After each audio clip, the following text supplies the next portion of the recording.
Selamat bertemu baru, ngagai bala kita dalam belajar bahasa Iban tahun 3.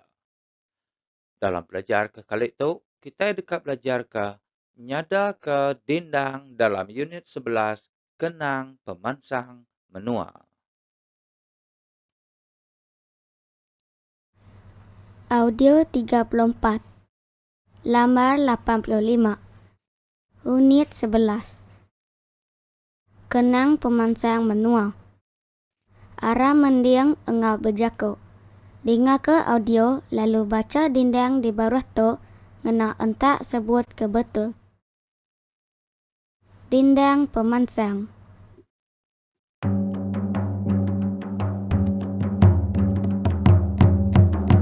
Anak rusak belanda-landa, entu diindai ngigak pemakai.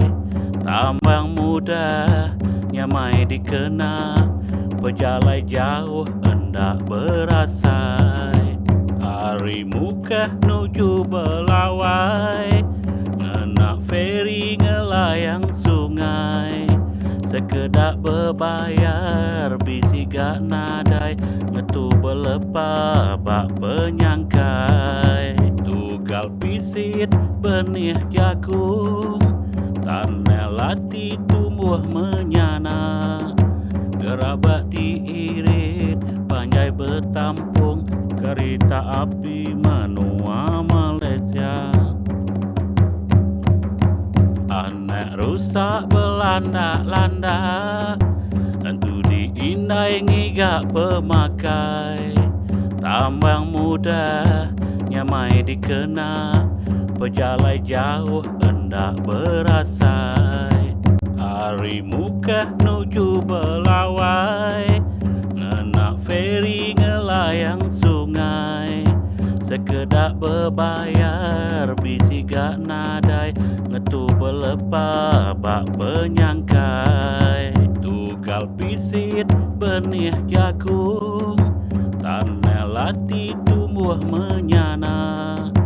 Gerabak diirit, panjai bertampung, kereta api menua Malaysia.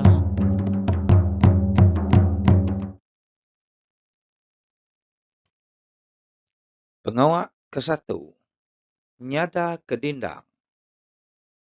Asuh nembia nyada ke dindang bak bub teks lembar 85. Sada ke pelandai ngena entak sebut tik betul. Rakam video nembia nyada ke pelandainya, lalu anjung video ngagai pengajar.